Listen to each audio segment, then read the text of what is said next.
निकलले बानी मई में रो लोग के आवे के हमर घरे हमर तिलक बा सही में। अभी सब चीज छुपावे के थोड़ी के बा। 35 के ना भैया हाँ 35 मान ली, लेकिन अभी हकीकत बा हम भाई छुपाइला ना कोई चीज, पहला ही बोल देला भी डेट फिक्स नहीं के भाई ना तहरा से काहे होई तो तू लोग जरूर रही है जकरा से भी हुई।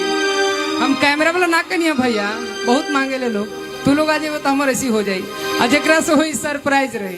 बोलो भैया हमार जकरा से बिया हुई हम उनका के कहे, हमरो तो बहुत दिल में ललसा बा हम कहे। ए भाई सुननी है बेरा मई जून में क्योंकि बिया होका था, यही से सोचनी है कि आज गा दी कि तुझे खोने नहीं दूंगा,